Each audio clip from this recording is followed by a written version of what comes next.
আমরা রিজিক তালাশ করি, অথচ আসলে রিজিকে আমাদেরকে তালাশ করে। রিজিকে মানুষকে তালাশ করে। হ্যাঁ, অল্প দিলে হবে, চলবে। আরেকটা জিনিস, সেটা আমরা সকলে বিশ্বাস করি, মুসলমানরা তো অবশ্যই বিশ্বাস করি, যারা অমুসলিম আছে, নাস্তিক আছে, কাফের মুশরিক বেঈমান আছে, তারাও বিশ্বাস না করে উপায় নাই। সেটার নাম হলো মৃত্যু। কি বলেন? মৌত। সেটার নাম কি ভাই? এটাকে বিশ্বাস করা যায় কিনা? না করা গেলে অসুবিধা আছে? বিশ্বাস করা লাগবে সবার। যারা আল্লাহকে মানে তারাও, যারা আল্লাহকে সেজদা করে না তারাও, যারা মূর্তি পূজা করে তারাও। আসমান জমিনের স্রষ্টা বলতে কেউ নাই যে নাস্তিক, তাকেও এই জায়গাটার মধ্যে আইসা কোনো আপোষ নেই। কি বলেন? তারা কি মৃত্যুবরণ না করে কি পারবে? এমন কোন নাস্তিক আছে পৃথিবীতে যে না আমি মরব না? ফেরাউন কি মরছে কি মরে নাই? নমরুদ মরছে কি মরে নাই? কারুন মরছে কি মরে নাই? আবু জেহেল মরছে কি মরে নাই? উতবা সাইবা মরছে কি মরে নাই? বাহ, কি দাপট ছিল তাদের! সারা পৃথিবীর মসনাদে বসে বসে যারা কত মুসলমানকে জীবন্ত কবর দিয়েছে, কত মুসলমানকে হত্যা করেছে, কত ছোট বাচ্চাদেরকে শেষ করেছে, তারা কি আজ পৃথিবীর বুকে আছে? বলেন না বাবা, আছে। মুসা আলাইহিস সালাতু ওয়াস সালামকে আসতে দিবে না পৃথিবীতে। গণক বলছিল, গণকের কথা খুব বিশ্বাস করেছে। এই বিশ্বাসটা যদি সে ঠিক আল্লাহর উপরে মুসা ইসলামের কথাটাকে মানত, তাহলে সে ইমানদার হয়ে যেত। গণক বলছিল এমন একটা ছেলের আবির্ভাব হবে, তোমার সব কিছু বিলীন হয়ে যাবে। তাই আমি সেই সন্তান পৃথিবীতে আসতেই দিব না। আমার কত ক্ষমতা, কত পাওয়ার, সন্তান আসতে দিবে না। যদি আল্লাহ পাক কাউকে আনতে চান, কেউ কি ফিরিয়ে রাখতে পারে? বলেন না বাবা, ফিরিয়ে রাখতে পারে? কত সন্তান হত্যা করে ফেলছে। সর্বশেষ হারুন আলাইহিস সালাতু ওয়াস সালাম 1 বছরের সন্তান রাখলো, আর 1 বছরের সন্তান মেরে ফেললো। মেয়েদেরকে না, শুধু কাদেরকে? ছেলেদেরকে। চিন্তা করছি, সারা বছরের পুরুষ ছেলেগুলাকে যদি মেরে ফেলা হয়, তাহলে আমাদের কাজ করবে কারা? এই জন্য সিদ্ধান্ত নিল 1 বছরের সন্তান থাকবে, আরেক বছরের মেরে ফেলবে। হারুন আলাইহিস সালাতু ওয়াস সালাম ওই বছর জন্মগ্রহণ করলেন, যে বছর সন্তানকে মারা হয় না। আল্লাহ পাক বলেন, আমি চ্যালেঞ্জ করলাম, যেহেতু হারুন আলাইহিস সালামকে আমি দিয়েছি ওই বছর, যে বছর সন্তান মারা হয় না, আর যে বছর তুমি সমস্ত পুত্র সন্তানগুলাকে তালাশ করে করে তুমি মেরে ফেলবা, তোমার গুপ্তচর চিআইডিটা মেরে ফেলে, আর আমি আল্লাহ তোর সাথে চ্যালেঞ্জ করে ওই বছরে আমি সন্তান পাঠাইলাম মুসা আলাইহিস সালামকে। তাও আল্লাহ পাকের কি কুদরত, যে মুসাকে মারবার জন্য তন্ন তন্ন করে খুঁজতেছে, আল্লাহ পাক সেই মুসাকে তার ঘরের মধ্যে লালন পালন করাইতেছে। সুবহানাল্লাহ।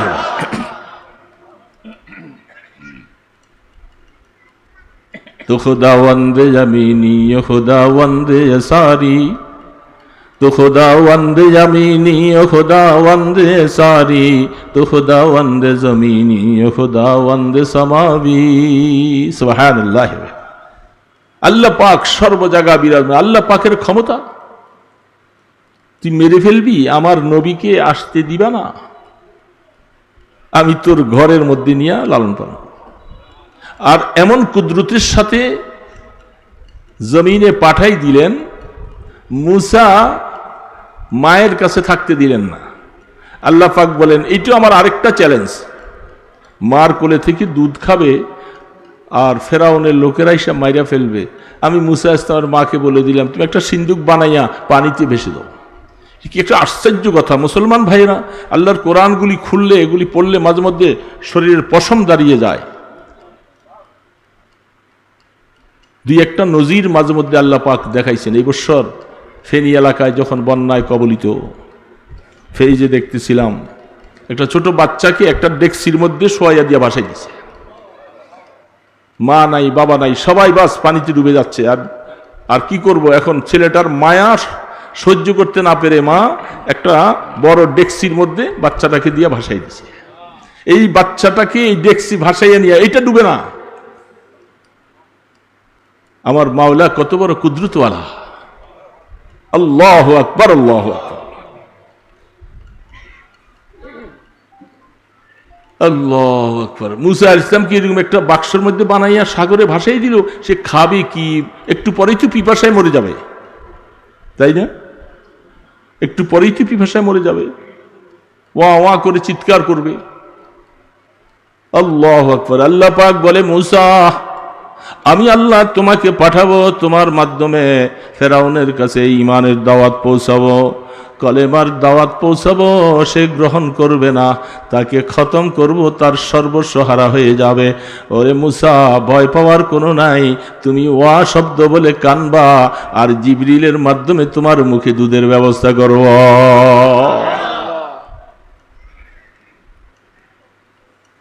فموسى الذي ربه جبريل فهو كافر وموسى الذي ربه فرعون فهو مرسل বলেন সুবহানাল্লাহ। আল্লাহর আরিফরা বলেন আরেকটা লোকের নাম ছিল, তার নামও ছিল মুসা। ওই একই বৎসর জন্মগ্রহণ করেছে। আর বনি ইসরাইলের নবী হযরতে মুসা একজনকে নদীতে ভাসাই দিলেন, আরেকজন ওই মুসার মা চিন্তা করলেন আমার সন্তানটাও তো মেরে ফেলবে, কি করা যায়? পাহাড়ের মধ্যে, জঙ্গলের মধ্যে একটু জায়গা ছোট্ট করে পরিষ্কার করে মা সেই বাচ্চাটাকে সেখানে রেখে আসছে। হিংস্র প্রাণী খেতে পারে, বাঘ ভাল্লুকে খেয়ে ফেলতে পারে, সব কিছু মন থেকে উজাড় করে নিয়ে সেখানে রেখে দিয়ে আসছে। দেখি বেঁচে থাকলে থাকবে, তবুও ফেরাউনের সৈন্যদের হাতে যেন কতল না হয়ে যায়।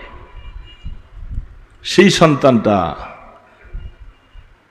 জিবরিল আলাইহিস সালাতু ওয়াস সালাম, তিনি আইসা ওই সন্তানটার কাছে তার আঙ্গুল চোষাইয়া তার মুখ দিয়া মধু আর দুধ খাওয়াইয়া ওই বাচ্চাটাকে লালন পালন করতেছে। কালের বিবর্তনে সেই সন্তানটাই হয়েছিল মুনাফিক, আর রাসূল মুসা আলাইহিস সালাতু ওয়াস সালামকে তিরস্কারকারী ছিল। তার নাম ছিল, কোরআন তার নাম বলছে সামিরী। তাকে লালন পালন করলো কে? জিবরিল ফেরেশতা। আর এই মুসা, বনি ইসরাইলের নবী মুসা ইসলামকে লালন পালন করলেন কে? ফেরাউন। এই কথাটাই বলতেছে, ফামুসাল্লাযী রাব্বাহু জিবরিল ফাহুয়া কাফিরুন ওয়া মুসাল্লাযী রাব্বাহু ফিরআউন ফাহুয়া মুরসালুন। ওই সামিরী কালের বিবর্তনে আস্তে আস্তে আস্তে করে সেখানে থেকেই বড় হয়েছে।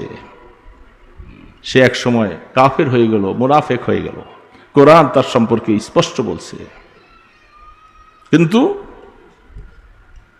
মুসা আলাইহিস সালাতু ওয়াস সালামকে আল্লাহ পাক ফেরাউনের কোলে নিয়া, কোরআন বলতেছে, আল্লাহু আকবার, হাদিসের মধ্যে বুখারী খুলে দেখেন, মুসা আলাইহিস সালাতু ওয়াস সালাম মাত্র অল্প বয়স, দুধের বাচ্চা, দুধ খায় না কারো। আল্লাহ পাক বলতেছেন, আমি সকল মায়ের দুধ পান করা মুসার জন্য হারাম করে দিয়েছি, কারো কোনো মায়ের দুধ খাবে না। এই জন্য বিবি আসিয়া রাদিয়াল্লাহু তাআলা আনহা সন্তানটা কি করে পালবে, পেরেশান হয়ে গেল।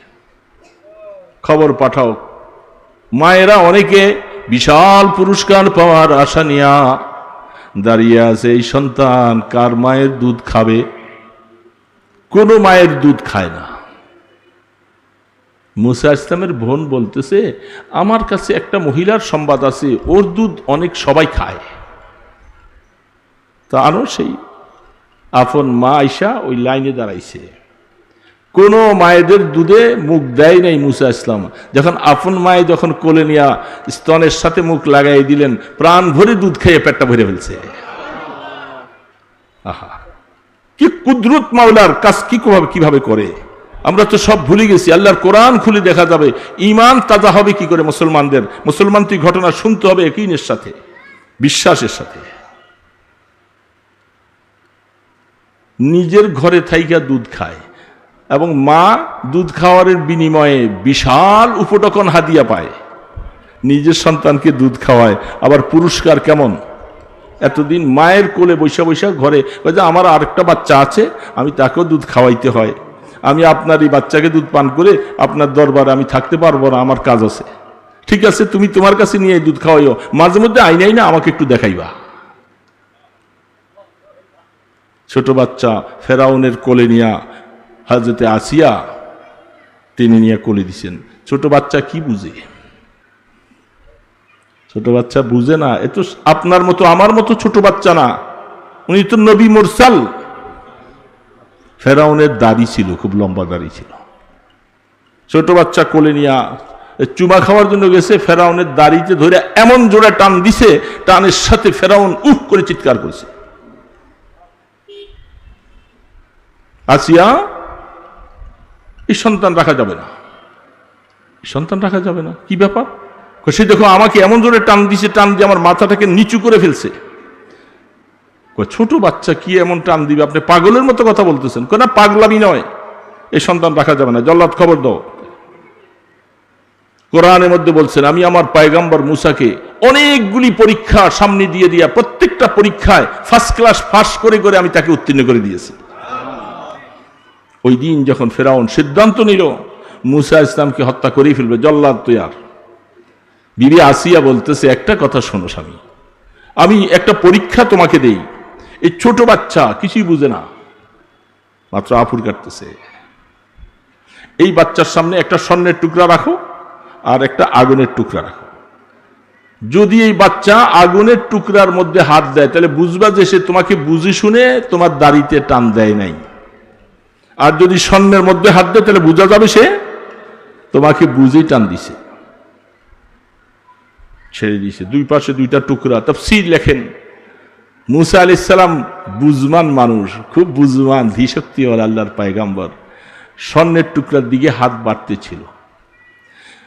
আল্লাহ পাক বললেন, জিবরিল তাড়াতাড়ি যাও, আমার পয়গম্বর মুসার হাতটা আগুনের দিকে বাড়াইয়ে দাও। স্বর্ণের দিক থেকে আগুনের দিকে হাতটা যখন বাড়িয়ে দিল, যাইয়া আগুনের টুকরাটা মুখে দেওয়ার সাথে সাথে জিহ্বাটা জ্বলে গেল। হযরতে আসিয়া দৌড়ে আইসে আগুনের টুকরাটা ফেলে দিল, জিহ্বার মধ্যে পোড়া দাগ লেগে গেছে। সেখান থেকে মুসা আলাইহিস সালাম, তার ভাষা স্পষ্ট নয়, কথা অস্পষ্ট হয়। এই জন্য আল্লাহ পাকের কাছে দোয়া করেছেন যে আল্লাহ, আমি তো স্পষ্ট করে কথা বলতে পারি না, আমি ফেরাউনের কাছে কিভাবে দাওয়াত দিব? আল্লাহ পাক বললেন, পয়গম্বর মুসা, জবানের মধ্যে পোড়া গেছে, এটা ব্যাপারটা আমি বুঝি। ফেরাউনের কাছে দাওয়াত দেওয়া লাগবে সেটাও আমি বুঝি। আপনি পড়ুন, রব্বি শরহ লি সাদরি ওয়া ইয়াসসির লি আমরি ওয়াহলুল উকদাতাম মিন লিসানি ইয়াফকাহু কওলি। সুবহানাল্লাহ। দেখেন, একটা কথা মনে পড়লো হঠাৎ করে।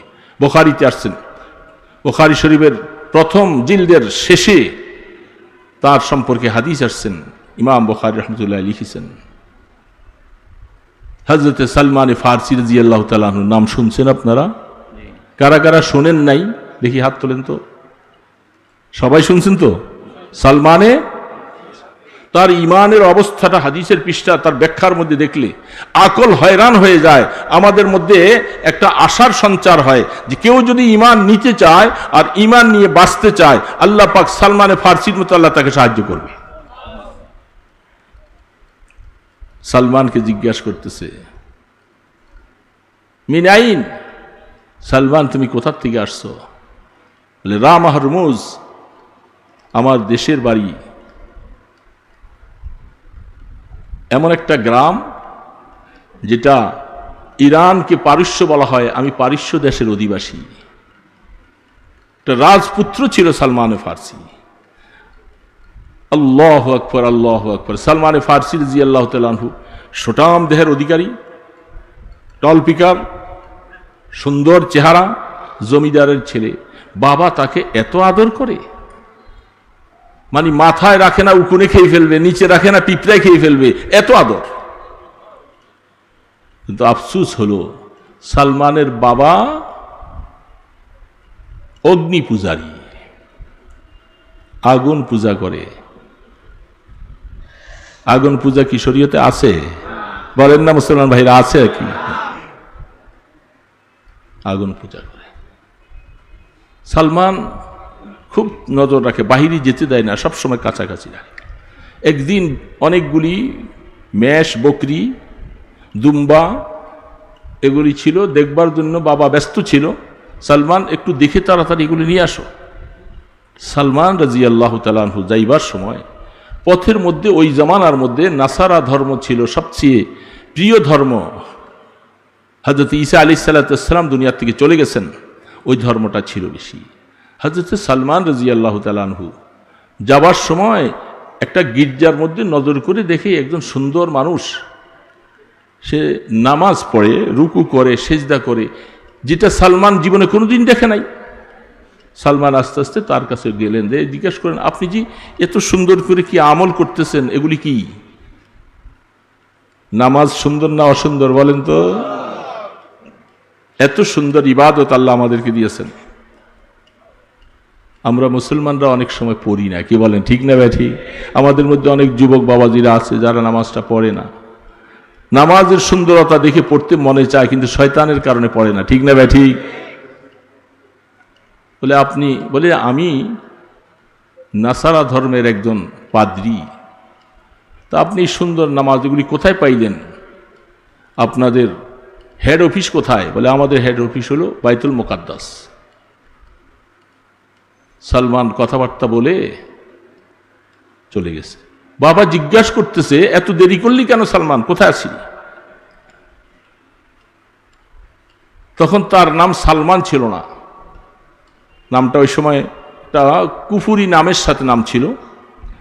বলে আমি আসবার সময় রাস্তায় দেখেছি, ওই যে গির্জার মধ্যে একজন ভালো মানুষ দেখলাম, তারা যে ইবাদতটা করে, আব্বা আপনাদের ইবাদত থেকে আমার কাছে ওই ইবাদতটা খুব পছন্দ লাগছে, আপনাদের ইবাদত থেকে ওইটা বেশি ভালো মনে হয়। সালমানের বাবা চিন্তা করেছে, ওর ব্রেন তো নষ্ট হয়ে গেছে। এই সাথে সাথে তার পায়ের মধ্যে একটা বেরি পরাইয়া তালা দিয়া তাকে শিকল দিয়ে আটকে রাখছে, আর যাওয়া যাবে না, কারণ আমার এত সুন্দর একটা ছেলে কার হাতে পড়ে নষ্ট হয়ে যায়। কি বলে, নষ্ট হবে না ভালো হবে? কিন্তু বাবা বুঝে নাই। আমাদের মধ্যে অনেক বাবা এমন আছে, কোন সন্তান যদি কোনো মসজিদের ইমাম সাহেবের সাথে, আলেমের সাথে উঠা বসা করে, ভালোবাসা মহব্বত রাখে, আসা যায় বাসা যায়, সে বাবা মাঝে মধ্যে বলে ছেলেটা নষ্ট করে দিবে ইমাম সাহেব। এমন বাবা আছে না নাই? আপনাদের চট্টগ্রামে নাই, আমি আমার নারায়ণগঞ্জে, ঢাকার কথা বলছি, সেদিকে তো আছে। আমার ছেলেটা নষ্ট করে ফেলবে, অথচ ছেলেটাকে মানুষ বানাবে, বাস বেরি লাগাই দিয়েছে। সুযোগের সদ্ব্যবহার পেয়ে সালমানের মনে আকাঙ্ক্ষা যে আমি সত্য ধর্মের কথা যখন শুনছি, আমার বাবার ধর্মটা এটা ভালো নয়, তখন সেই পাদ্রীর কাছে বলে আসছে, যদি সেই মুলকে শাম সেখানে যাওয়ার মতো কোনো কাফেলা যদি আপনি পান, আমাকে একটু কোনো লোক মারফতে খবর দিবেন। সেই পাদ্রী একদিন একটা কাফেলা পাওয়ার পরে খবর দিছে। সালমান সুযোগ পাইয়া পায়ের বেরিটা খুইলা কিছু টাকা পয়সা নিয়া বাস চলে আসছে পাদ্রীর কাছে, সেই কাফেলার সাথে বাইতুল মুকাদ্দাস। বাইতুল মুকাদ্দাস যাইয়া সালমান একজন ভালো পাদ্রীকে খুঁজে পাইলেন, খুব সুন্দর মানুষ, ভালো মানুষ। তার কাছে যাইয়া কিছু দিনই কাজ কারবার কথাবার্তাগুলি সব শিখলো। ওই দিক দিয়ে সালমানকে তালাশ করে আর খুঁজে পাওয়া যায় না। অনেক দিন সেখানে থাকার পরে হঠাৎ করে মুমূর্ষু অবস্থায় পড়ে যায়। এই লোকটার নজর করে দেখে সালমান সবসময় তার সাথে উঠা বসা করে, কিন্তু লোকটার স্বভাব চরিত্র ভালো না, সে টাকার লোভী। টাকার লোভী, দিনার দেরহামগুলি যত তার কাছে আসছে এগুলি সব সে বড় বড় মটকা যে জমানায় ছিল ওই জমানায় প্রায় 60টা মটকা টাকা দিয়া ভরছে। ভরার পরে হঠাৎ করে এক সময় সে দেখলো যে এর কাছে থেকে তো দিন শিখা যাবে না, সে চরিত্রবান না, সে লোভী মানুষ, অর্থের লোভ আর মান সম্মানের লোভ যার থাকে তার দ্বারা কোনদিন দিন কায়েম হয় না।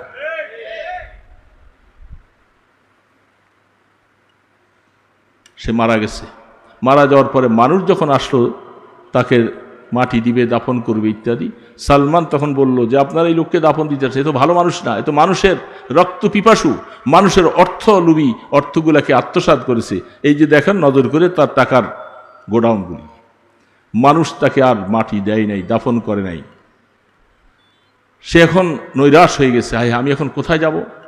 খবর পাইলেন এখান থেকে দূরে একজন মানুষ, সে বড় আল্লাহওয়ালা মানুষ, তার খোঁজে যেয়ে সালমান বলছেন যে আমি আপনার কাছে থাকতে চাই। তার কাছে থেকে অনেক দিন শিখেছে, আসমানি কিতাবের এলিম শিখেছে, অনেক কিছু শিখার পরে তিনিও মুমূর্ষ অবস্থা আসছেন, বয়স হয়ে গেছে। বলে আচ্ছা আপনি যদি মারা যান আমি তারপরে কোথায় যাব। তিনি আরেকজনের অবস্থা দেখাইছে।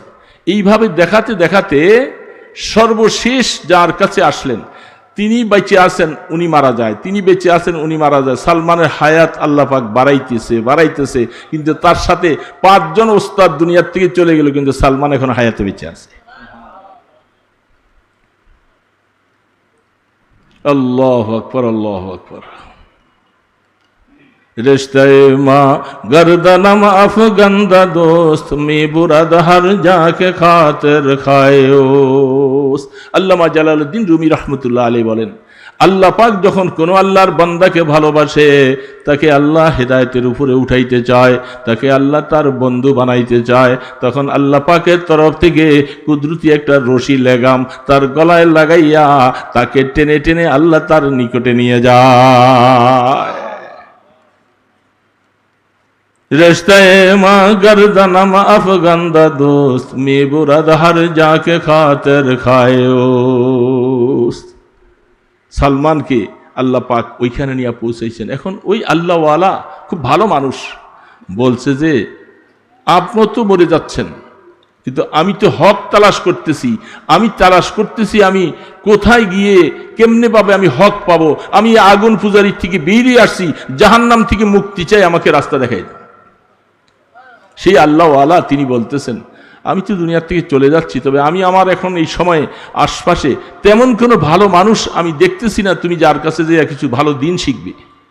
তবে আমি তোমাকে একটা ভবিষ্যৎবাণী করে দিয়ে যাই, সেটা হলো আমরা তৌরিতে পেয়েছি, ইঞ্জিলে পেয়েছি, আখিরি জামানায় একজন নবীর আবির্ভাব ঘটবে, যার নাম আহম্মদ, যার নাম মোহাম্মদ হবে, যিনি মক্কায় আবির্ভাব হবে, মদিনা খেজুর বাগানের এলাকায়, সেখানে তার হিজরতের জায়গা হবে। এই সংবাদটা তোমাকে দিয়ে গেলাম সালমান, যদি তোমার কপাল ভালো থাকে, তুমি তালাশ করতে থাকো, হয়তো তোমাকে আল্লাহ পাক তোমার মনের দৃঢ়তার কারণে আল্লাহ হয়তো তোমাকে মিলেও দিতে পারে। সালমান এই কথা শোনার পরে বলতেছে আমি আর কোথায় যাব, আমি অপেক্ষা করে আপনি যতদিন বেঁচে থাকেন আমি এখানে থাকব। সালমান দীর্ঘদিন সেখানে থাকার কারণে অনেক মানুষ তাকে কিছু হাদিয়া তোহফা, কিছু বকরি, কিছু দুম্বা দিছে, এগুলি তুমি রাখালি করো আর এগুলি খাও, চাও, অনেক দিন পর্যন্ত তুমি থাকোই এলাকায়। সালমান এগুলি মালিক হলেন। হঠাৎ করে একটা কাফেলা আসলো, ব্যবসায়ী তেজারতি কাফেলা, তারা হজ করবা, তারা কাফেলা ব্যবসার উদ্দেশ্যে মুলকে শাম থেকে তারা মক্কায় যাবে। সুবহানাল্লাহ, কোথায় যাবে? ওই আল্লাহওয়ালা বুজুর্গ বলছেন এই কাফেলাটার পিছে ধরে তুমি চলো। কাফেলাওয়ালাদেরকে বলছে কাফেলার সর্দার, আমার যেই ভেড়া বকরি যা কিছু আমি মালিক হয়েছিলাম এগুলি তোমাদেরকে দিয়ে দিব, তোমাদের একটা পয়সাও আমি খাবো না, শুধু আমাকে তোমাদের সাথে রাস্তা দেখাইয়া আমাকে তোমরা একটু মক্কা পর্যন্ত পৌঁছাইয়া দিবা। সেই কাফেলার সাথে চলছে। উম্মুল কোরা নাম আছে, সেই জায়গার মধ্যে কাফেলাওয়ালারা আইনা দেখছেন মানুষ যখন অর্থের লোভে পড়ে যায়, মুসলমান মনে রাখবা যে কোনো ব্যক্তি অর্থের লোভে পড়বে তার সব কিছু আস্তে আস্তে সব বরবাদ হয়ে যাবে। এই লোকগুলি চিন্তা করলো, এই লোকটার কেউ নাই, ছেলেটার বয়সও তো বেশি হয়ে গেছে মোটামুটি, আমরা যদি বলি যেটা আমাদের গোলাম কৃতদাস, এই কথা বলে যদি বিক্রি করে ফেলি কিছু টাকা পাবো, বাস তাকে ছেড়ে দিয়ে আমরা চলে গেলাম। দেখছেন অসৎ। হযরত সালমান রাদিয়াল্লাহু তাআলা আনহু বলেন, আমাকে বলতেছে যে এটা আমাদের কৃতদাস, তোমরা কিনে নাও। দারাহিমা মাদুদা, হাদিসের মধ্যে আসছেন অল্প কিছু টাকায় হযরত সালমানকে বিক্রি করে দিল, যা তিনি গোলাম হয়ে গেলেন। আজকের থেকে উনি আর আজাদ মানুষ থাকলেন না, তিনি গোলাম। মনের মধ্যে খুব ব্যথা। বয়স হইতেছে অনেক, প্রায় 200 বছর কাছে গেছে, বলেন না সুবহানাল্লাহ। মাওয়াহিব ওয়ালা বলেন, বাদায়ে সানায়ের মধ্যে আনছেন এবং বাদায়া নেহায়ার মধ্যে হাদিস আনছেন, কেউ কেউ তার হায়াত কি শেষ পর্যন্ত 350 বছর পর্যন্ত বলছে। সুবহানাল্লাহ বলবেন না? কত বছর? দেখছেন আল্লাহ যখন কাহাকে হেদায়েত দিবেন তার হায়াত বাড়াইতে বাড়াইতে দেখেন কোথায় নিয়ে যাচ্ছে। সে উম্মুল করাতে এখানে এসে এক ইহুদির গোলাম হলেন। হাদিসের মধ্যে লেখে এই গোলাম সে তাকে আরেকখানে বিক্রি করলো, আরেকজনের কাছে বিক্রি করলো। ইনি 10টা মালিকের গোলামি করে করে সর্বশেষ যে খরিদ করলো তার বাড়ি হলো ইয়াসরিব, মদিনা। সুবহানাল্লাহ। তালাশ করতেছে আর আল্লাহ পাকের রাস্তা আস্তে আস্তে ঘুরাইতেছে। তবে মান জাদ্দা ফাওয়াজাদা ওয়া করাইল বাবা মুলিহান মুদমিনান মান করাল বাবা লা বুদ্দা ইয়াসিলু। কেউ যদি কারো ঘরে যাইতে চায়, ঘরের দরজায় যায় খটখট করে আওয়াজ করে, আওয়াজ দিছে কেউ খোলে না, আবার দিছে খোলে না, আবার দিছে খোলে না, দাঁড়াইয়া আছে, বসে আছে, ঘামাইয়া গেছে, খুলতেছে না। কবি বলতেছে যদি তুমি কারো ঘরে যাইতে চাও, বারবার করে চেষ্টা করো আর ঘামাইয়া যাও, পড়ে থাকো, একবার না একবার রাগ করে হলেও তারা দরজা খুলবে, তোমার মাকসুদ হাসিল হয়ে যাবে। কি ঠিক না ঠিক বলেন? ঠিক এমনি ভাবে যদি কেউ আমার মাওলাকে পাওয়ার জন্য চেষ্টা করতে থাকে, একবার, দুইবার, তিনবার, একদিন, দুদিন, 3 দিন চেষ্টা করতে করতে করতে করতে মাওলার কাছে যখন ধর্ণা দেওয়া থাকবে, রাত্রে উঠো, নামাজ পড়ো, তাহাজ্জুদ পড়ো, জিকির আজকার করো, করে করে বারবার দোয়া করতে থাকো, একদিন না একদিন আল্লাহ তোমাকে টেনে রহমতের কোলে বসাইয়া দিবে। याद में तेरे सबको भुला दो, कोई ना मुझको याद रहे, तुझ पर सब घर-बार लुटा दो, खानाए दिल आबाद रहे, सब खुशियों पर आग लगा दो, गम से तेरे दिल शाद रहे, सबको नजर से अपनी गिरा दो, फकत तुझसे याद रहे। আল্লাহর আরিফেরা বলে, বান্দা সমস্ত খুশির মধ্যে আমি আগুন জ্বালাইয়া দেই, সব খুশিকে বরবাদ করে দেই, কারো খুশি চাই না, তোমাকে বাদ দিয়া কোনো খুশি নাই। আল্লাহ তোমার খুশি চাই, তোমাকে চাই, তুমি আমাকে দয়া করে তোমার রহমতের দরওয়াজা খুলে দাও। এই জন্য আল্লাহর বান্দা এবার মনে মনে একটু খুশি। সারা দুনিয়া ঘুরে 10 জন গোলামের গোলামিত্ব করতে করতে করতে করতে সর্বশেষ মদিনা শরীফে এক ইহুদির গোলামি কাজ করার কারণে রসুল যে জন্মগ্রহণ করে 40 বছর হইয়া নবুয়তের প্রকাশ ঘটে গেল, আরো 13 বছর পার হইয়া তিনি মদিনায় যাবে, লম্বা প্রায় 53 বছর পার হয়ে গেল। সালমানের এই ব্যাপারে কোনো খবর নাই, কারণ একজন রাখাল গোলাম আর কি খবর রাখবে। যেদিন রহমতে দো আলম হাবিবে কিবরিয়া সরকারে দো আলম মুহাম্মদুর রাসূলুল্লাহ সাল্লাল্লাহু আলাইহি ওয়াসাল্লাম হিজরত করে যখন মদিনায় রওনা দিলেন, বাবা আল্লাহর পয়গম্বরকে কাফেররা মারার জন্য চেষ্টা কম করে নাই। আমার আল্লাহ যাকে রাখবেন তাকে কেউ মারতে পারে না, চেষ্টা কম করে নাই। রাস্তার মধ্যে আল্লাহ পাক সুরাকা আবু জেহেল সহ ঘোষণা দিছে মোহাম্মদ আবু বকর দুইজনের যে কোনো একজনকে জীবিত অথবা মাইরা মাথাটা আমার সামনে আনবি 100 ওট পুরস্কার দেব। বলে নাউজুবিল্লাহ, জোরে বলে নাউজুবিল্লাহ মিন যালিক। হাদিসের মধ্যে আছে সরাকা বলতেছে আমি তো চেষ্টা করছি অন্য কেউ যেন এই পুরস্কারটা নিয়ে না যায়, এই জন্য আমি চুপচাপ করে বসে থেকে বলছি ওই ঘুরা ঘেরা দেখছে অনেক জায়গায় মোহাম্মদের কোথায় খোঁজখবর পাওয়া যায় না, এর মানে হলো আমি চুপচাপ করে এই পুরস্কারটা নিয়ে আমি পাই, এই জন্য সে অন্যদেরকে সব এই দিকে নৈরাশ করে রাখছে। তার বাদিকে বলছে অমুক পাহাড়ের নিচে ঘোড়াটাকে সাজাইয়া তৈরি করে রাখো, আমি আসতেছি, কেউ যেন না জানে।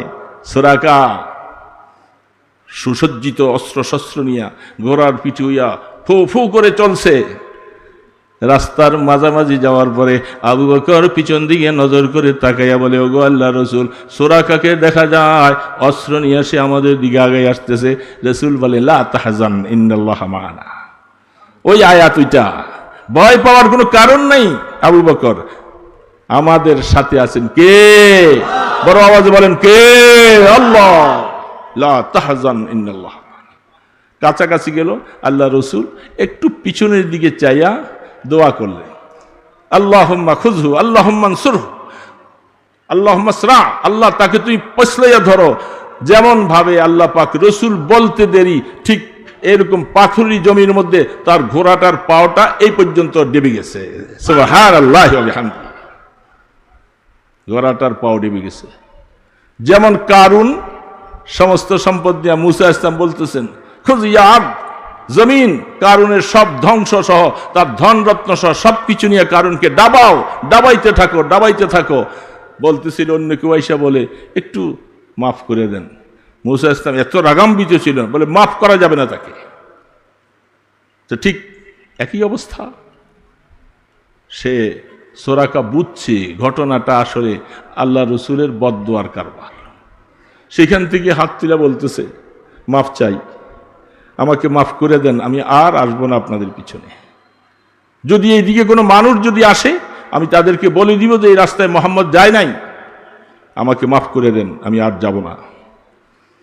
রাহমাতে দো আলম বলতেছেন সোরাকা শুনে নাও, তোমাকে মাফ করে দিলাম, তুমি উঠবা, চলে যাইবা মক্কায় ফিরা।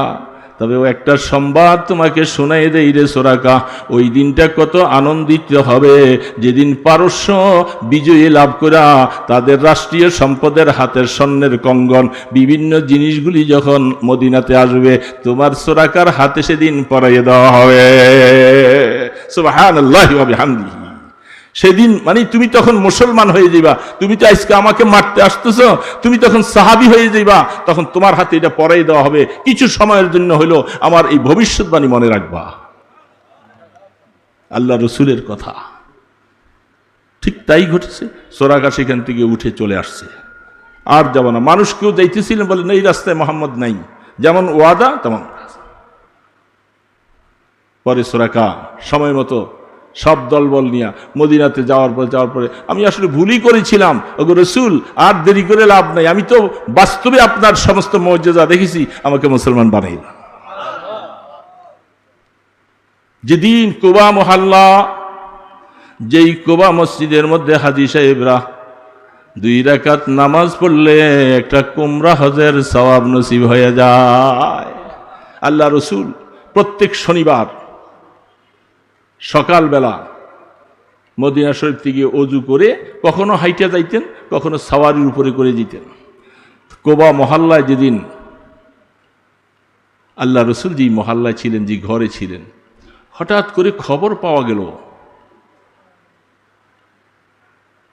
হযরত সালমান রাদিয়াল্লাহু তাআলা যে ইহুদির গোলাম ছিল, তার একটা ছোট ভাই আইসা তার মালিক খেজুর গাছের নিচে বসে বসে বাতাস খায়, আর আমি খেজুর গাছের ডালা কাটতেছি।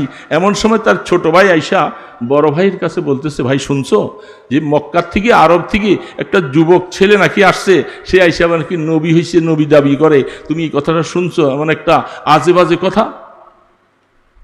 এই কথাটা মাত্র বলতেছিল, হযরত সালমান রাদিয়াল্লাহু তাআলা আনহু বলেন, আমি যখন এই কথাটা শুনছি, খোদার কসম আমি গাছের মধ্যে থেকে থরথর করে যেন মানে আমার শরীরের মধ্যে কম্পমান এসে গেছে, আমি নামতে পারতেছি মনে সেখান থেকে ফাল দিয়া পড়ি।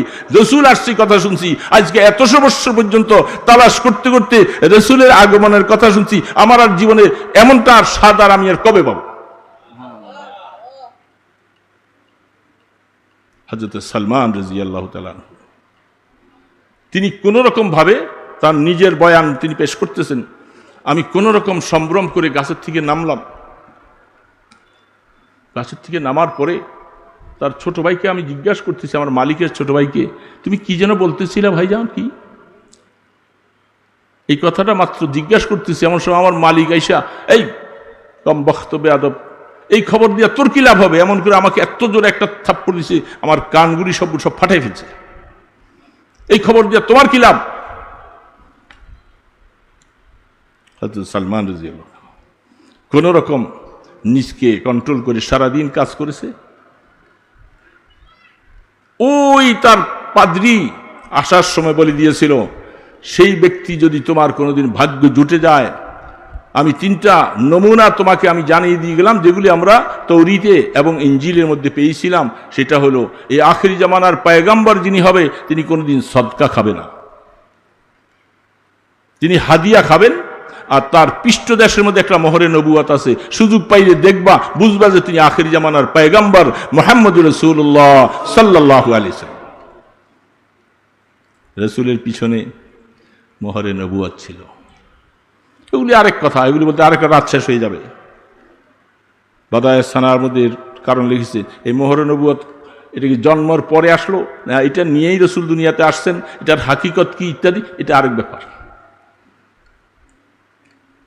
তিনি সন্ধ্যার পরে তার কাছে কিছু সদকার মাল ছিল, তিনি এগুলি নিয়ে প্রথম অবস্থায় কোবা মহল্লা, রাসূল 14 দিন ছিলেন কোবা মহল্লায়, 14 দিন থাকলেন, সেখানে যাইয়া তিনি পায়চারি করছে, ঘুরতেছেন, বলতেছে আমি একজন পথিক মানুষ, গোলাম, এক ইহুদির গোলাম, আমি অনেকদিন পর্যন্ত আমার কাছে কিছু সদকার মাল ছিল, আমি আপনাকে মহব্বত করে এই সদকার মালটা দিছি, আপনি দয়া করে একটু গ্রহণ করেন।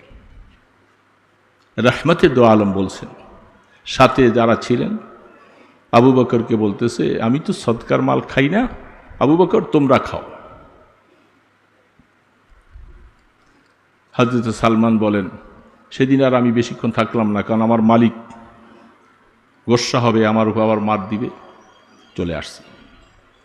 সেখান থেকে 14 দিন পরে আল্লাহ রসুল যখন মদিনা শরীফ গেলেন, আহা, মদিনা শরীফ বিশাল এক অবস্থা। হায় আল্লাহর হাবিব, আল্লাহ পাক আমাদেরকে নবী দিয়েছেন তো ইমানদার মুসলমান ভাইয়েরা, আমরা বুঝতেও পারিনি, আমরা শুধু এমনি শুধু রসুল পাইছি, খুশি। রসুলের তরিকাও বুঝি না, নামাজ পড়ি না, সুন্নত রাখি না, রসুলের দিন মিঠে যায় এর জন্য কোনো ব্যথাও নাই, রসুলের উম্মতকে মাইরা ফেলে আমাদের কাছে মায়াও লাগে না। আমরা রসুলকে এমনি ভালোবাসি, এমনি ভালোবাসলে জবাব দেওয়া লাগবে।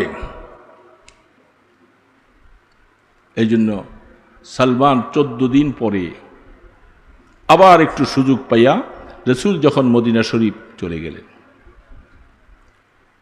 মদিনা শরীফ আল্লাহ রসুল গেলেন, হযরত আবু আইয়ুব আনসারী রাদিয়াল্লাহু তাআলা ঘরে বসলেন। আসলে এই ঘরটা আবু আইয়ুব আনসারী নয়, এই ঘর আল্লাহ রসুলের জন্য কওমে তুব্বা, বাদশাহ তুব্বা বানাই দিয়ে গেছিলেন, আজ থেকে প্রায় রসুলের আগমনের প্রায় 500, 600, 700 বছর আগে। সেই কওমে তুব্বা, শাহে কোরআন শরীফে আছে, কওমে তুব্বা কুল্লুন কাযযাবার রুসুলা ফাহাক্কা ওয়াঈদ। শাহে তুব্বা যিনি রসুলের উপরে তখনই ঈমান আনছেন, যদি আমি সেই সময়ে থাকতে পারতাম। চিঠি লিখে যায়, আমার সমস্ত ওলামায়ে কেরাম যারা ছিল মদিনা শরীফে, তারা সব পিছনের কিতাব পড়ে দেখছে আখেরি জামানার পয়গম্বরের হিজরতের জায়গা হবে এখানে। বাদশাহ তুব্বা 400 জন আলেমের জন্য ঘর বাড়ি বানাইয়া সব কিছু করে তাদেরকে মদিনা শরীফ থাকার জন্য বলে গেল। একটা চিঠি লিখে যায়, আমার চিঠিটা তোমাদের সন্তানদের কাছে পৌঁছাইয়া দিবা। শাহিদু আলা আহমদ আন্নাহু রাসূলুম মিনাল্লাহি বারিন নাসামি। কওমে তুব্বা বলতেছিল, আমি শাহাদত বরণ করতে, আমি শাহাদত দিতেছি যে তিনি আখেরি জামানার পয়গম্বর মুহাম্মদ রাসূলুল্লাহ সাল্লাল্লাহু আলাইহি সাল্লাম। যদি আমি ওই সময় পর্যন্ত হায়াতে বেঁচে যাই, আমি তার আপন চাচাতো ভাইয়ের মতো তার ডানে বামে তার দ্বীনের সমস্ত সহযোগিতা করব। এই জন্য সেই রাসূল সেখানে গেলেন। সালমান ফারসি রাদিয়াল্লাহু তাআলা আনহু 14 দিন পরে এবার কিছু নিজের সামানপত্র, কিছু জিনিস হাদিয়া হিসাবে তিনি নিয়ে গেলেন। আল্লাহ রসুল যখন তিনি গেলেন, তখন আল্লাহ রসুল জান্নাতুল বকি কবরস্থানের দিকে একটা জানাজা নিয়ে রসুল যাচ্ছেন। আল্লাহ রসুলের শরীরের মধ্যে চাদর। হযরতে সালমান ফারসি রাদিয়াল্লাহু তাআলা আনহু পিছিয়ে পিছিয়ে গেলেন।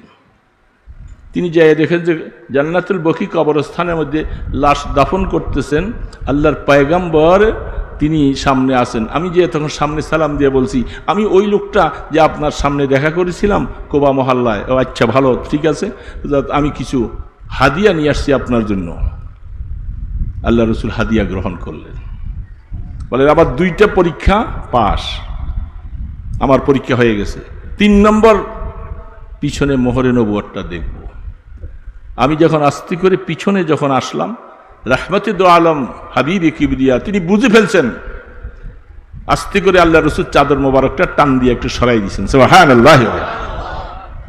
সালমান কলিজাটা তার এমন ভাবে থরথর করে, আমি বহুদিন অপেক্ষার পরে তালাশ করতে করতে আজকে রসুলের সাক্ষাৎ যখন পেয়ে যাই, আর দেরি করা যাবে না। তিনি মোহরে নবুয়তের মধ্যে চুমা দিয়া সাথে সাথে বলে, আমি বহু অপেক্ষায় ছিলাম, আর বুঝার প্রয়োজন নাই। আশহাদু আল্লাহ ইলাহা ইল্লাল্লাহু ওয়া আশহাদু আন্নাকা মুহাম্মাদান আবদুহু ওয়া রাসূলুহু।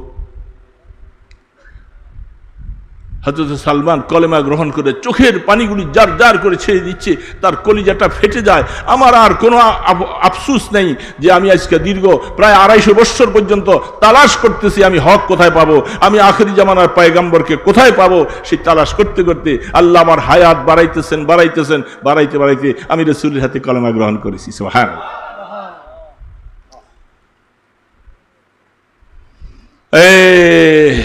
ইমানদার মুসলমান ভাই,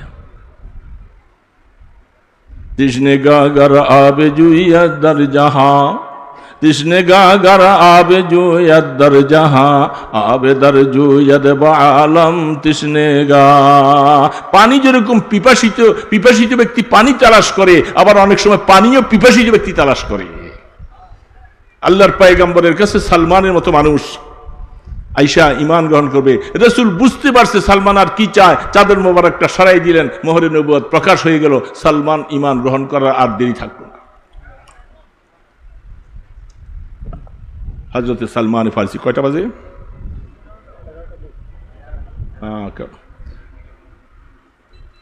সালমান ফারসি রাদিয়াল্লাহু তাআলা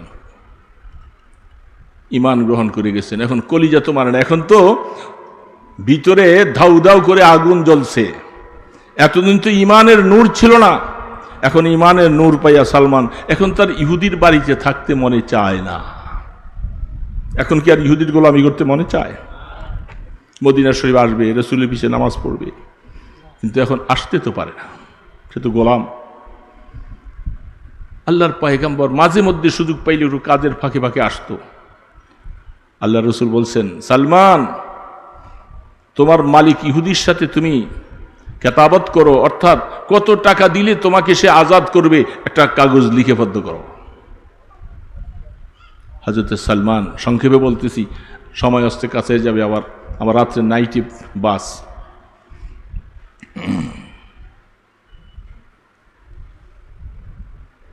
সালমান রাদিয়াল্লাহু তাআলা আনহু মালিককে বলছে, মালিক বলতেছে, ও মনে বড় আশা, মুসলমান হইছস, এটা হয়তো আমি ফিরাইতে পারি নাই, কষ্ট দিব, নির্যাতন করব, কিন্তু কলিজার মধ্যে হাত দিয়ে তার ঈমান ছিনিয়ে নেওয়া যাবে না। তবে তোকে আজাদ হওয়ার জন্য এমন শর্ত আমি তৈরি করব, সালমান শর্ত জীবনে পুরা হবে না, তুই আজাদ হবি না। কি শর্ত? বলে প্রথম শর্ত হলো 40 উকিয়া, প্রায় 1 কেজি, 1 কেজির মতো স্বর্ণ দিতে হবে। 1 কেজি স্বর্ণ কি বাড়ির কাছে দাঁড়ে? খাইতে পায় না, 1 কেজি স্বর্ণ করতে পায়। 2 নম্বর শর্তটা আর থেকে আরো কঠিন। আমার ওই যে মরুভূমিতে জায়গাটা আছে, সেই জায়গাটার মধ্যে 300 খেজুরের চারা লাগাবি। সমস্ত 300 চারা একসাথে যেদিন গাছে ফল আসবে সেদিন তুই মুক্তি হবি। সুবহানাল্লাহি ওয়া বিহামদিহি। এত কঠিন শর্ত। মরুভূমিতে গাছ লাগাইয়া পানি দেওয়া, জীবিত রাখা, কি 4টিখানি ব্যাপার? 10টা টিকবে, ওই দিক দিয়ে 2টা মরে যাব, আবার 2টা ঠিক করবে, এইদিকে 10টা মরে যাব। মরুভূমিতে খেজুরের চারা, যারা আরব দেশে দেখতেছেন পানির নলকূপ তাদের গাছের গোড়ায় লাগাইয়েই রাখে, তারপরেও গাছ টিকানো যায় না। হযরত সালমানে ফারসি রাদিয়াল্লাহু তাআলা আনহু আয়েশা বললেন, ওগো আল্লাহর রাসূল, চোখের পানি জার জার করে ছেড়ে দিয়েছে, বলে এই শর্ত তো আর কোনো দিন পুরা হবে না। আমি সালমান বুঝি মদিনায় এসে আমার নবীর পিছনে নামাজ পড়তে পারবো না, আমি বদরে যেতে পারলাম না, আমি ওহুদে যেতে পারলাম না, কবে আর রসুলের পাশে আসবো, জিহাদের ময়দানে যাব। আল্লাহ রসুল বলেন, সাহাবারা শোনো, তোমাদের ভাই সালমান আজাদ হওয়ার জন্য যে শর্তটা দিয়েছে তোমরা সহযোগিতা করো। কেউ 10টা, কেউ 20টা, কেউ 30টা করে খেজুরের চারা সংগ্রহ করো। সবাই খেজুরের চারা সংগ্রহ করলেন। আল্লাহ রসুল বললেন, সালমান সাহাবাদেরকে সাথে নিয়ে 300 গর্ত করো। 300টা গর্ত করে প্রত্যেকটা চারা গর্তের বরাবর নিয়ে রাখছেন। রাহমাতে দো আলম হাবিবে কিবরিয়া মুহাম্মাদুর রাসূলুল্লাহ সালমানকে আজাদ করবে। রসুল সালমানকে আজাদ করবে বলে আমি আসতেছি। এই রৌদ্রের মধ্যে আল্লাহ রসুল নিজের হাতে এক একটা খেজুরের চারা গর্তের মধ্যে ফেললেন। সাহাবারা মাটি দিয়ে দিয়া গাছগুলি সোজা করলেন। 300 চারা রসুল নিজের হাতে বসাইছে। সুবহানাল্লাহি ওয়া বিহামদিহি। আমার সালমানকে আজাদ করতে হবে। সাহাবারা পানি দিয়ে দিলেন। আল্লাহু আকবার। আমার আল্লাহ পাকের কুদরত। সালমান আল্লাহকে পাওয়ার জন্য, রসুলকে পাওয়ার জন্য জীবনটা এইভাবে বিসর্জন দিয়া হক তালাশ করতে করতে পারস্য থেকে আজকা মদিনাতে আসলো। আর এইভাবে থাকবে। আল্লাহ বলে, ওগো আমার বন্ধু, আপনার বরকতে, আপনার হাতের উসিলায় আমি খেজুর গাছ একটাও মারবো না, বেশি পানিও দেওয়া লাগবে না, খেজুর গাছগুলি সব জীবিত হয়ে গেছে। হাদিস শরীফের মধ্যে লেখে, বুখারী শরীফের সরার মধ্যে সর্বশেষ অবস্থার মধ্যে সালমানে ফারসির ঈমান সম্পর্কে আসলো। সালমানে ফারসি রাদিয়াল্লাহু তাআলা আনহু 300 খেজুর গাছ 1 বছর পুরা যায় নাই, 300 গাছে একসাথে সব ফল আসছে। পৃথিবীতে এমন ঘটনা বিরল, হতে পারে না কোনদিন। 300 খেজুর গাছ একসাথে ফল আসছে। ইহুদিকে রাইকে বলতেছে, ইহুদি দেখো তোমার শর্ত পুরা হয়েছে কিনা। ইহুদি কপাল পোড়া, যদি কপালটা ভালো হতো দেখতো যে মদিনাতে 300 খেজুর গাছ একসাথে লাগাইয়া এবার 1 বছরে ফল আসে, তাইলে এটা বিশেষ একটা কুদরতি কারবার। আমি আর দেরি করব না, সালমানকে আজাদ করি, আমিও মুসলমান হয়ে যাই। কিন্তু কপালে নাই, ইসলাম কপালে নাই, ঈমান কপালে নাই। এই জন্য সালমান তো একটা শর্ত পুরা হয়ে যায়। কয়েকদিনের ভিতরে কোন আল্লাহর এক বান্দার থেকে একটা ডিমের মতো স্বর্ণের টুকরা আল্লাহ রসুলের কাছে আসছে। রসুল বলে, সাহাবায়ে কেরাম তোমরা গনিমতের মাল থেকে কেউ নিও না, এইটুকু স্বর্ণ আমি সালমানকে মুক্তির জন্য দিয়া দেই। সালমানের হাতে উঠাই দিয়া বলতেছি, ওগো সালমান মাইফা দেখো তোমার মালিককে বলে দাও। সালমান বলে, ইয়া রাসূলুল্লাহ সামান্য একটু কি 1 কেজি হবে? 40 উকিয়া। মাইফা দেখে 1 রত্তি কমও না, 1 রত্তি বেশি। হযরত সালমান রাদিয়াল্লাহু তাআলা আনহু মুক্তি হইয়া তিনি আয়েশা মসজিদে নববীতে সেজদায় পড়ে আছে, আর চোখের পানিতে মেজে ভিজে যায় যে আল্লাহ বহুদিন পর্যন্ত তোমাকে তালাশ করতেছিলাম, তুমি আমাকে দয়া করে ঈমান দিয়েছো, আমাকে তোমার বন্ধুর পিছনে নামাজ পড়ার সুযোগ করে দিলা। এ মাওলা, আমি তোমার কাছে আর কি চাবো? আল্লাহ দুনিয়াতে যেমন তুমি ঈমান দিয়েছো, আখিরাতে তুমি ইজ্জতওয়ালা বানাইয়া দিও। হযরত সালমান ফারসি রাদিয়াল্লাহু তাআলা আনহু ইসলাম গ্রহণ করলেন। মুসলমান ভাইয়েরা, একজন মানুষ ঈমান তালাশ করতেছে আর আল্লাহ তাকে ঈমান দেওয়ার জন্য হায়াত বাড়াইতে বাড়াইতে বাড়াইতে বাড়াইতে তাকে 350 বছর পর্যন্ত হায়াত দিয়ে দিলেন। এটা তো বিরল ঘটনা। বোঝা যাচ্ছে হক যদি তালাশ করো, ঈমান যদি তালাশ করো, আল্লাহ তোমাকে এরকম সুযোগ করে দিবে। কি রে বাবা, দিবে না? এই জন্য মুসলমান ভাইয়েরা, আল্লাহকে ধরো, আল্লাহ রসুলকে আপন বানাও। এর থেকে আপন পৃথিবীতে তোমার আর কেউ নাই। আছে কেউ কোনোদিন? কেমনে পারো যুবক বাবাজিরা তোমরা নামাজটা পড়ো না? কেমনে পারলা? নামাজের মধ্যে যে কি স্বাদ আর কি মজা, একটু সেজদা লাগাইয়া দেখো, কপালটা মাটির মধ্যে লাগাও, আল্লাহ পাকের কুদরতি পায়ের মধ্যে লাগাও, দেখো রে ইমানদার, সেজদার মধ্যে কত মজা, তোমাকে দুনিয়ার আর কিছুর মধ্যে বোঝানো যাবে না। এই জন্য মুসলমান ভাইরা, আমরা ইমানকে ধরে রাখবো। জীবন যাবে তো যাবে, চলে যাক, কিন্তু ইমান যাইতে দিব না। ঠিক আছে না? পারবেন? যত বাধা বিপত্তি আসুক সব কিছু আমরা উপেক্ষা করব, কিন্তু ইমান ধরে রাখবো। আল্লাহ এবং রসুল জীবনের সবচেয়ে জীবনের থেকে বেশি দামি হবে, এটা মনে রাখা লাগবে। রসুলের শান আর সময় কমার ওই দিকে যাব না, স্বাস্থ্য অসুস্থ। তো ভাইরা, আল্লাহ সুবহানাহু তাআলা আমাদেরকে ইমানদার বানাইছেন, খুশি না বেজার? এখন ইমানটুকু আল্লাহর কাছে শুধু গ্রহণ করানোর জন্য বারবার ধর্ণা দিতে হবে। আল্লাহ তুমি আমার ইমানটা কবুল করো, আমার ইমানটা কবুল করো, যেন আমার ইমানটা নষ্ট না হয়ে যায়। আল্লাহ কোরআনে বলছেন অন্য অন্য আয়াতের মধ্যে, খুব চেষ্টা করবা, শয়তান তোমার ইমান নষ্ট করার জন্য চেষ্টা করবে। ইমানের ব্যাপারে জাদ্দিদু ঈমানাকুম বিকাউলি লা ইলাহা ইল্লাল্লাহ ক্বালু কাইফা নুজাদ্দিদু ঈমানানা, ঈমান তাজা করো। সাহাবায়ে কেরাম বলেন, রাসূল কেমনে? বলে লা ইলাহা ইল্লাল্লাহ কলেমা বেশি বেশি করে পড়বা, তাহলে তোমার ঈমান তাজা থাকবে। পারবো না ইনশাআল্লাহ? বেশি বেশি করে জিকির করব। রে বাবা, কত সময় চলে যায় আল্লাহর জিকির দিয়া, কলিজাটাকে সব ভরপুর করে দাও, জবানটাকে তরুতাজা করো, আল্লাহর জিকির যেন আমি ভুলে না যাই। সবসময় জিকির করতে পারবো তো বাবা? পারবো না ইনশাআল্লাহ? লা ইলাহা ইল্লাল্লাহ, লা ইলাহা ইল্লাল্লাহ, লা ইলাহা। পাগড়ি হবে, তারপরে আখেরি মোনাজাত হবে। পাগড়ি ছাত্র নিয়ে আসেন, না এই টাকাটা হাতে রাখেন। জি বাবা, দিয়ে আসেন, নিয়ে আসেন, সবাই মহাব্বতের সাথে মহাব্বত করে দিবেন। যে ছাত্ররা পাগড়ি নিবে তারা আসো, সামনে আসো। লা ইলাহা ইল্লাল্লাহু মুহাম্মাদুর রাসূলুল্লাহ সাল্লাল্লাহু তাআলা আলাইহি ওয়াসাল্লাম।